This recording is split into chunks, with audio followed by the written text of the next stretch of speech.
Marie-Claude Feydeau, vous êtes la présidente de la Fédération française de parachutisme. Nous sommes sur le site de l'île Bondu et puis on trouve beaucoup de jeunes ici, beaucoup de jeunes qu'on a vus en soufflerie, des dessins derrière vous. Alors, qu'est-ce qui se passe ici? Alors, il se passe un événement international, une première en France. C'est effectivement le challenge Handyfly européen, mais en même temps que le parachutisme et le sport parachutisme que l'on met à disposition de personnes souffrant de handicap, des PMR, nous avons voulu intégrer cette partie saut d'avion et parachutisme avec la politique de la ville, les jeunes des quartiers, où nous avons interpellé sur Bondu et sur l'île bien sûr, dans la région, les écoles, les associations, et nous sommes aujourd'hui, vous le voyez derrière nous, nous avons un concours de dessin que ces jeunes des écoles nous présentent et où nous allons nous regarder ça d'un tout petit peu plus près demain pour leur offrir, on va dire, et nous leur avons déjà offert des sauts, des vols ascensionnels, souffleries, voilà, c'est ça. C'est amener ces jeunes à comprendre ce que nous sommes en train de faire. Effectivement, ces dessins sont fabuleux.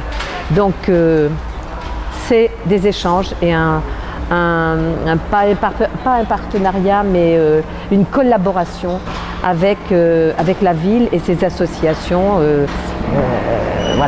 de jeunesse et sport. Voilà. Vous avez également reçu des jeunes sur ce site pour les sensibiliser au vol ascensionnel, mais aussi au handicap. C'est ça. C'est exactement ça. Et ces jeunes, certains de ces jeunes ont aujourd'hui volé. Sont en train de voler également en soufflerie, parce que le parachutisme c'est aussi la soufflerie, et avec la soufflerie de l'île Wemby, nous avons fait un partenariat. Ils ont accepté, puisque c'est quand même une société qui fait partie de cette fédération, donc c'est vraiment une très grande collaboration dans tous les domaines. Alors ce programme de ce challenge européen, il s'inscrit aussi dans le programme fédéral autour du développement du handi-parachutisme. Et c'est une compétition importante qui se passe aujourd'hui. Alors c'est une compétition, mais c'est aussi une première. C'est une compétition qui est ouverte aux parachutistes étrangers, puisque nous avons interpellé nos homologues étrangers parachutistes, et d'échanges là aussi pour savoir et pour comprendre comment ce parachutisme évoluait chez eux. Et nous voulions présenter ce que la fédération et ses cadres et la direction technique nationale a mis en œuvre. Parce que l'idée, c'est vraiment, nous sommes, je crois, précurseurs dans beaucoup de domaines. Et ce domaine du handicap, il faisait partie de la politique générale des élus, il y a déjà 8 ans. Et il y a 4 ans, nous avons vraiment passé le pas, sauté le pas, comme le demandait aussi le ministère. Je veux dire, nous répondons aux demandes du ministère Jeunesse et Sport, mais nous avons déjà anticipé effectivement ce travail. Donc moi je suis très satisfaite de ce qui est fait. Voilà. Jean-Michel Poulet, vous êtes le directeur technique national de la Fédération française de parachutisme. Comment est-ce que cela s'est mis concrètement en œuvre? Parce qu'on ne décrète pas juste comme ça un matin qu'on veut un challenge de cet ordre. Tout à fait. Comme l'a évoqué la présidente, c'était déjà un axe politique fort depuis quelques années, de permettre aux personnes à mobilité réduite d'accéder au parachutisme, et quand même dans un environnement spécifique. Donc il a fallu du temps. Il a fallu former dans un premier temps nos moniteurs. Tous les titulaires de l'État ou de l'ETF ont reçu une qualification complémentaire pour pouvoir emmener en vol des personnes à mobilité réduite. On a fait également évoluer le matériel, la technique pour les emmener en toute sécurité.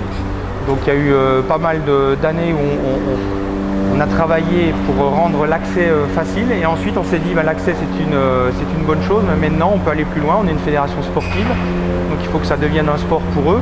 Donc quel serait le meilleur format pour qu'ils puissent découvrir et par la suite continuer sur un versant un peu plus compétition.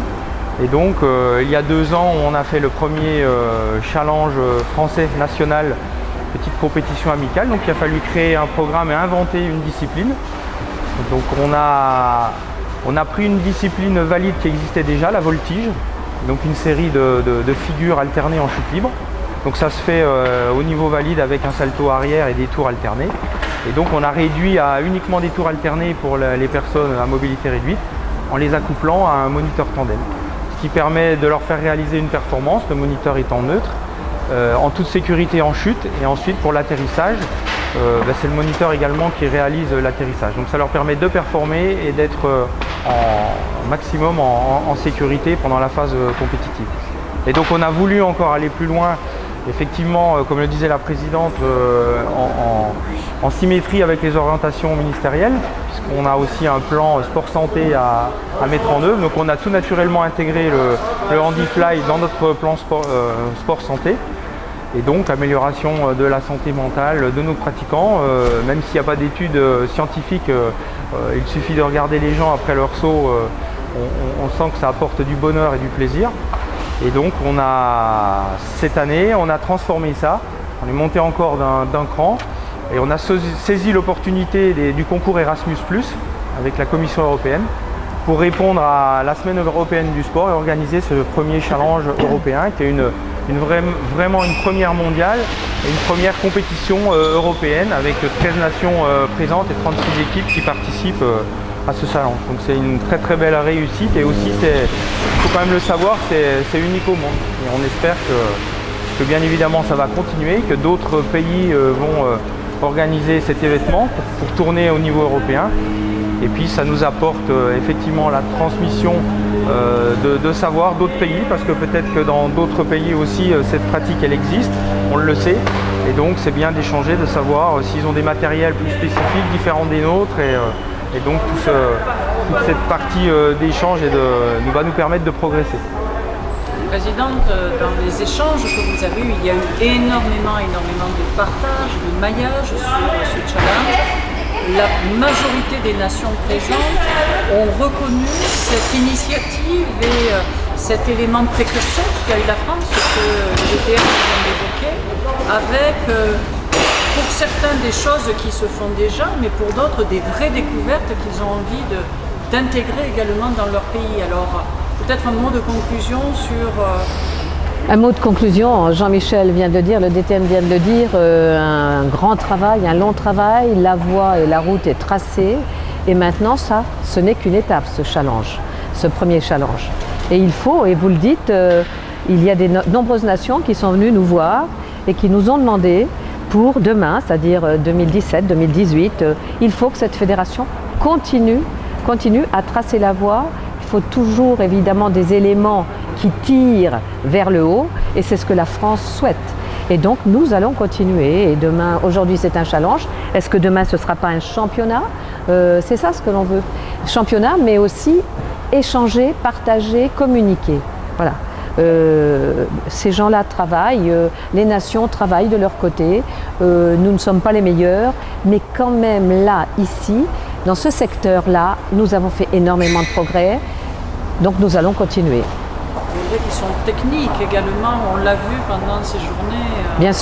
Bien sûr, et la partie technique, la commission sécurité, son responsable sécurité de la fédération a déjà lui des idées à faire passer aux fabricants pour faire évoluer les matériels de parachutistes, les sauts, les matériels tandem ou d'autres matériels.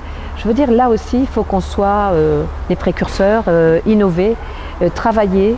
Nous avons les bons éléments ici en France pour travailler, c'est clair.